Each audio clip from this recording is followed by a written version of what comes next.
You did quite well actually reading my family name, which is a challenge. I'm a professional journalist, also, all right, a podcast editor, and I would like to share with you a story that I stumbled upon while working on a podcast in Vienna. I would like to just, take a step back and imagine that when we are looking at the world at the moment, with all the problems, the pandemics, the social upheaval, we've actually been there, done that. And we heard all those wonderful things about technologies. But at some point, we are developing technologies while missing our memories and not really taking account of our previous experiences. So let's have a look at, and I'm not a historian and it's not going to be a historical lecture, so, but let's have a look at Austria-Hungarian Empire, a country, the Habsburg Empire, that ruled and controlled big part of Europe for 700 years. Tremendous length of time, wonderful achievement. Well, Mozart was one of the subjects. And at the end of the First World War, it crumbled. The House of Nations, as it was called, became called the Prison of Nations.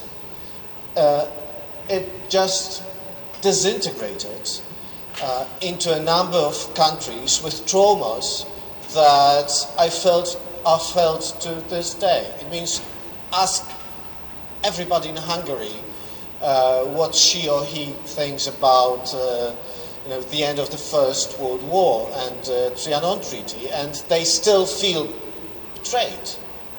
So it disintegrated.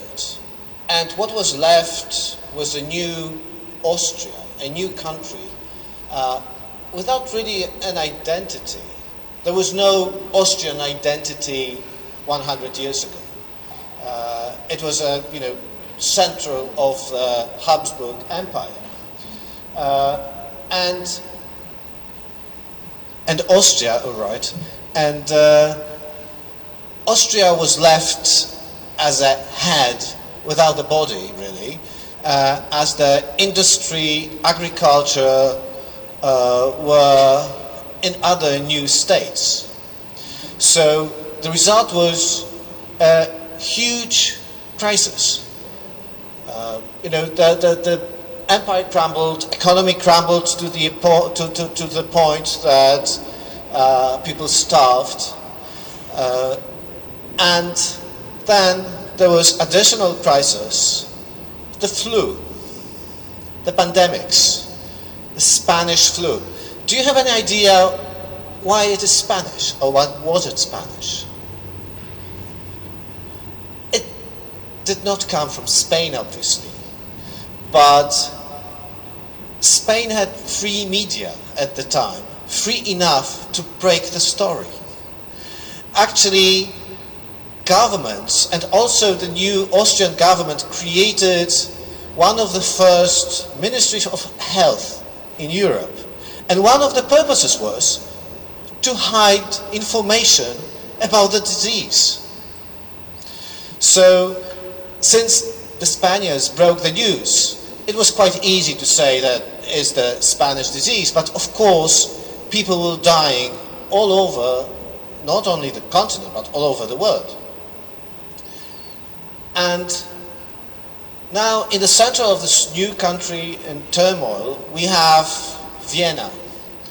The wonderful city that we know today was not really wonderful at that time.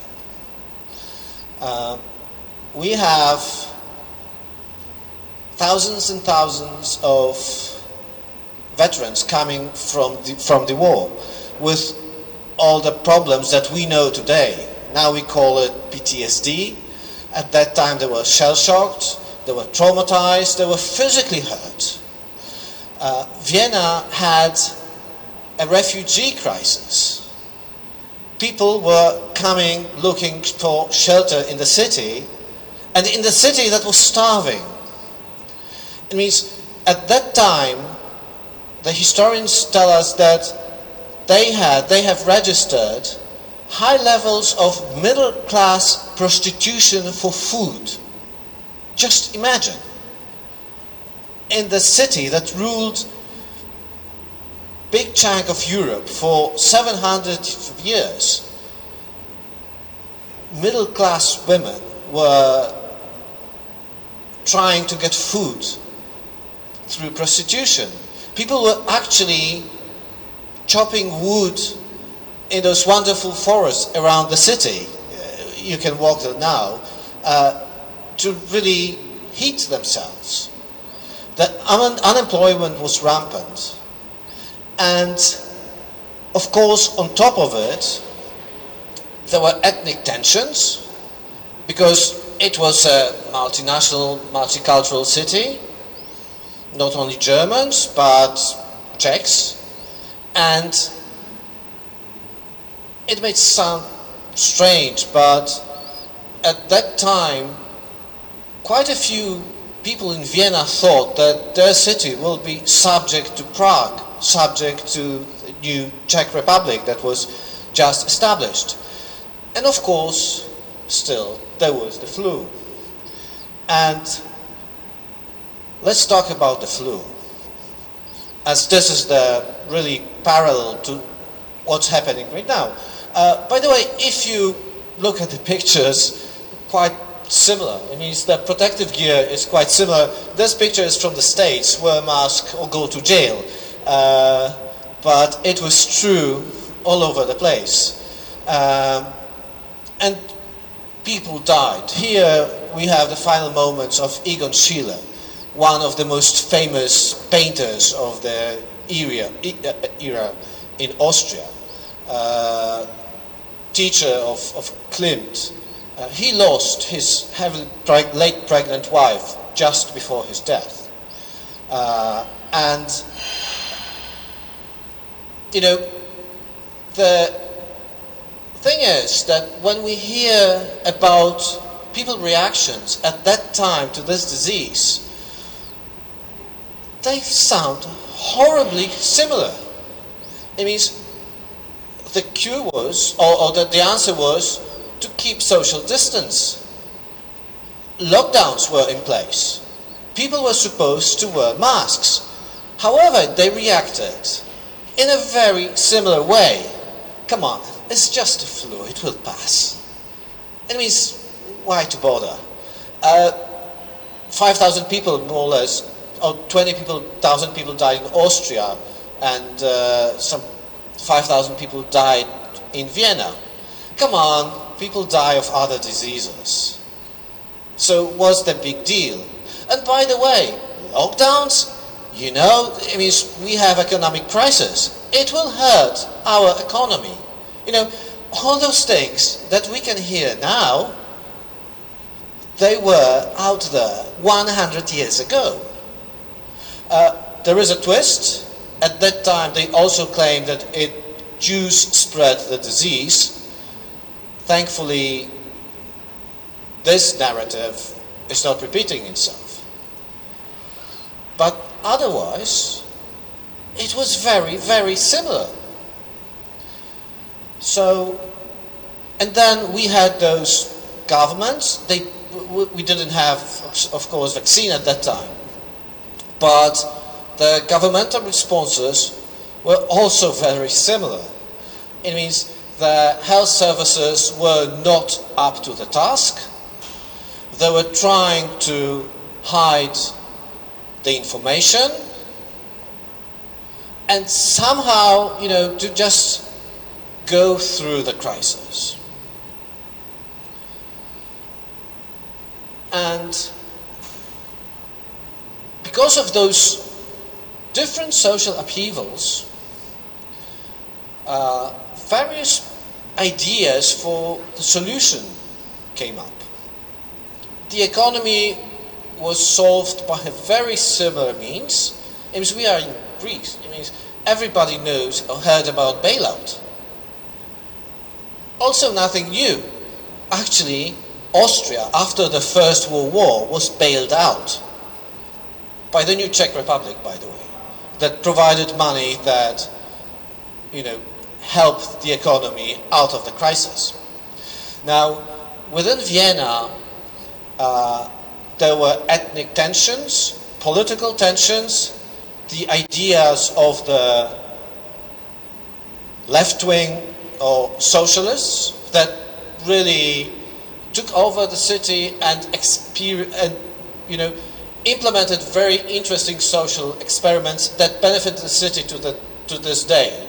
You might have heard about Red Vienna, great housing projects, social experiments that provided healthcare and communal solutions that are still working today. And of course, there was the other side of the divide, the right-wing response, that nationalism, that in the 1930s came back marching from the Germany with the Nazis. And look, these are the dots and these are the memories that I think we should really take account of. Because what we are facing here is strikingly familiar. It's not new. It's new for us. But what has happened? We've forgotten the lessons. It means 50 million people died around the world back then. Quite a number, isn't it? And we somehow lost the lesson. We are kind of discovering the world from the very beginning.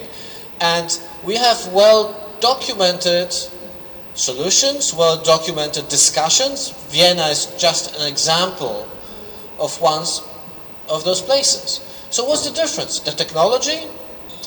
I would claim that information and disinformation was already there. Okay, it was not as fast as it is now, but gossip is gossip, come on. It means, at that time, there were newspapers and people were talking, preaching, information and disinformation was spreading. The malign use of information was there. So, is technology the answer? I'm not really sure. It means, in my opinion, the solution is not technology only. It's a civil society, the kind of way of taking responsibility for ourselves and our surroundings. If we can have trust in our democracy, if we have strong checks and balances, and technology obviously helps here,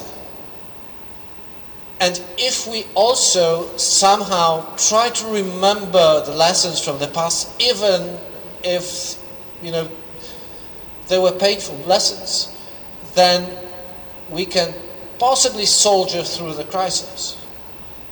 And hopefully prepare for the next one, because there's no guarantee that we will not be at the same spot, or our grandchildren won't be at the same spot in the future. And if we don't take account of those lessons, and if we don't really kind of connect the dots and project for the future, there is serious risk that all those extremism and those horrible things that followed these experiences, they might repeat themselves, not one-to-one, not 100%, but we know from the past that all those problems that we are facing today lead to even more difficult times. So let's use the technology and I would say use it to strengthen first and foremost our civil societies, our democracies, because this is the way: freedom of information, freedom of expression, trust in the system, trust in information and data. That would probably be the best way to go through. Thank you very much.